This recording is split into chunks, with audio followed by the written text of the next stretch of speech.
how did this Season 3 break the Fortnite mold? Now, I mean, as you guys know, this Season 3 seems to be, in my opinion, the best Season 3 we have.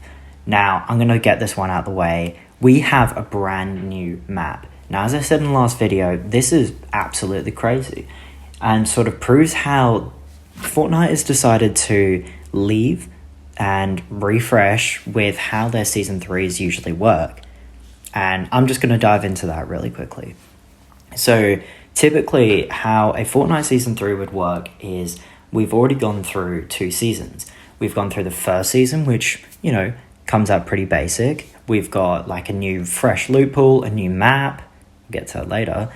And, you know, there's not too many gimmicks. It's got to be, you know, basic as it can be, so we can be introduced into how the new chapter is going to play out for the year. But in this one, well, we got a brand new map after just 2 seasons. Now, you know, we can have conspiracies about how, you know, the Fortnite map was supposed to be the new Chapter 7.3 map, but we ended up getting a delay, whatever. I do think it's probably because the original Chapter 7 map was originally designed for the surfing mechanic way back then. And pretty much most of the POIs I do remember being mostly on the outskirts of the map, while there was really only the that dark Voyager place. I forgot the name already. It's on screen now. And that was really the only one in the map, as well as whatever else was there. Now, it was good, but I don't think it was good enough for a Season 3 to come out. And I think Fortnite knew that, because the way Fortnite usually does it is, as I said before, they start off basic with the first season, and they go to the second season, typically a war season, but it brings in, you know, a little bit of hype. It's like these guys versus that guys. It's the IO versus the Seven. It's the Seven versus the Ice King. You know where I'm going with this. So pretty much when it came to this Season 3, and we were going to get what we did get, which was the gimmicky season. You know how typically Season 3s have, you know, the most controversial season wrecked, where we had the cars, that was the gimmick. Chapter 2 Season 3 had the water, that was the gimmick, and everything else that came with these Season 3s. But with this Season 3, Fortnite, I reckon, knew that they had to make a new map for, you know, because now we don't have the wave riding off spawn. We've now got to have all of the POIs like perfectly spread out across the map. So that's what they did, and gave us the brand new Chapter 3 Season 3. Why is this perfect though? To put it simply, Fortnite usually has their Season 3s in the winter, for me, because I'm in Australia, the winter side or the summer side of the year. And pretty much this is when, in America, typically, there's a lot more people who aren't inside anymore. And there's a lot less hype around the season, as the chapter, you know, we've already gone through the map, we've already gone through the new season. What can Season 3 bring us? And that question is always put to the table. So for this one, to sort of reevaluate the hype a little bit, I think it was definitely smart to just make a new map. I don't know why this hasn't really been done before. I know Fortnite would always stick to the mold where we'd have from Chapter 1, we'd go all the way through 3 or 2 years, same with Chapter 2, but then with Chapter 3, when they had the new, Unreal Engine 5, they wanted to make a new Fortnite map, and Chapter 4 just wasn't as good.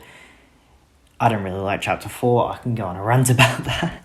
As you guys can see here, with Chapter 4, Season 3 Wilds, it just sort of added to the map.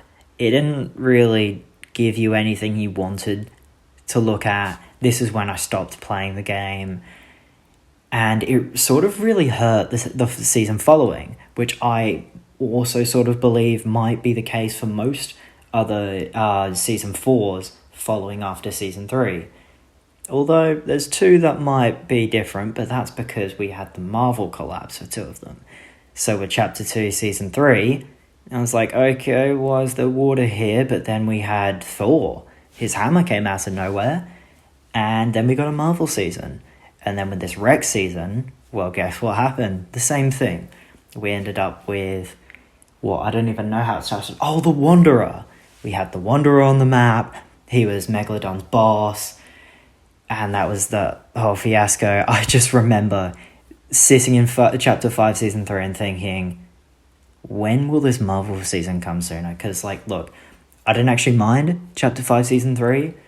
I think it's quite, like, come on, we've already hated on it enough. Why don't we give a little love letter to it? But that's not what we're doing here. Really, what we're doing is sort of assessing how did Chapter 7, Season 3 break the mold.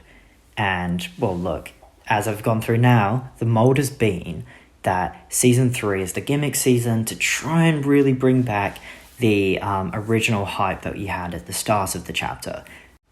Now, moving along from the map aspects of this season, we've also got pretty much the best Season 3 gimmick I think Fortnite could have come up with. Now, whether they came up with it or didn't, that's a different story, but they added sprites, and, you know, we've got the whole stuff about sprites being sold online and whatnot. I think that's pretty stupid, but it does give you a reason to, you know, want to keep playing. It gave me a reason to want to keep playing, and yeah, right now I want to go back and collect more of the sprites. I want to get all the golden ones. No, I didn't play in that golden power hour.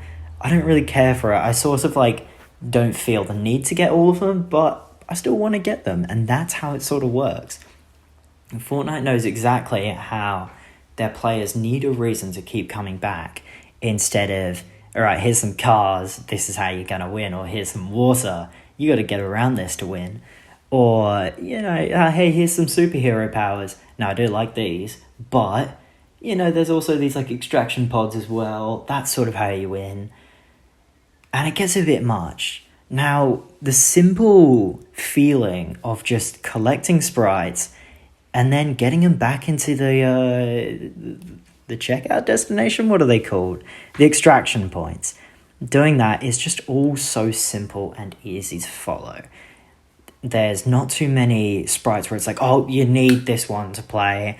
That's why I think the 0 point sprites are a bit stupid, because, come on, you're already going for cover anyway to get your shields up. Like, I'm pretty sure you're the one with the 0 point sprite.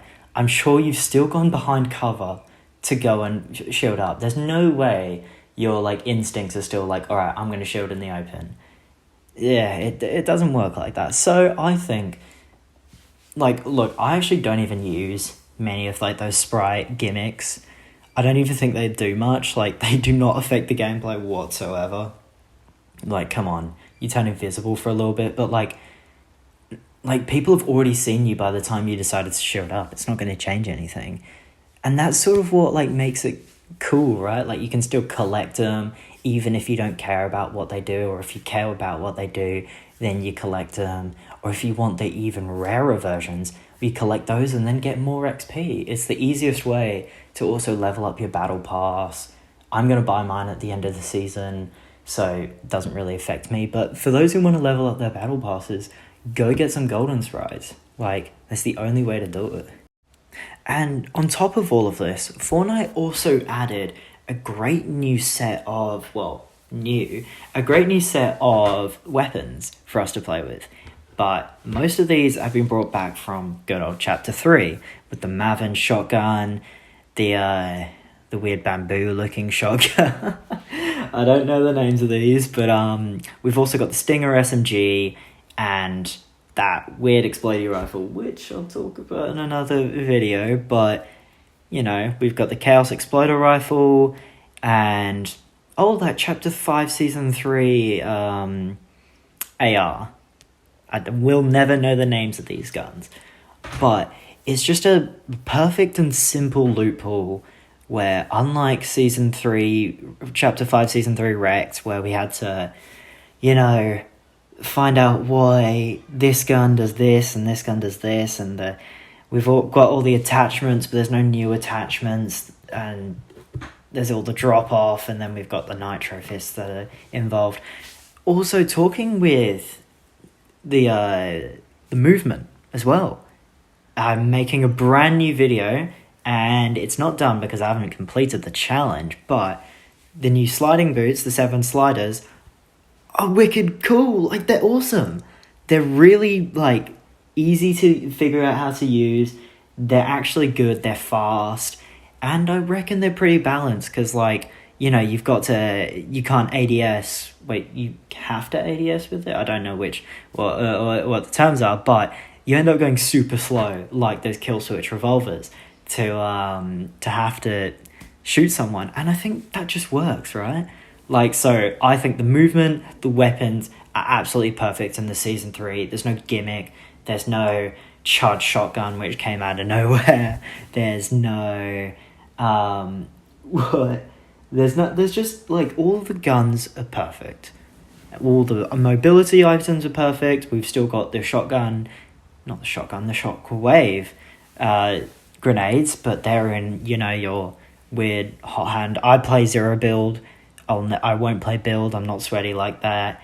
So I've got the shockwave. I've got the orange shockwaves, the new ones. And I think that's all we need for Fortnite. Now, I do think the wingsuit could probably come back. I sort of thought the wingsuit would stay from Chapter 7, Season 1 throughout the season, but I guess not, and that's alright, because we got the 7 sliders. And before we had those foundation gloves as well, sort of thought they would stay. So, you know, you can have like a full 7 armor set. That would be pretty awesome. But yeah.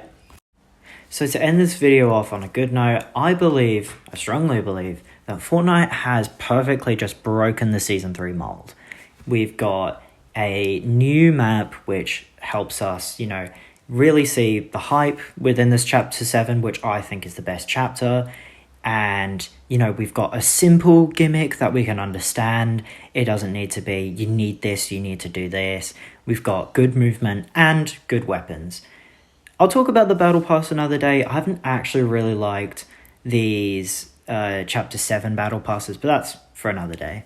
Alright, thanks for watching, and I'll see you later. Bye.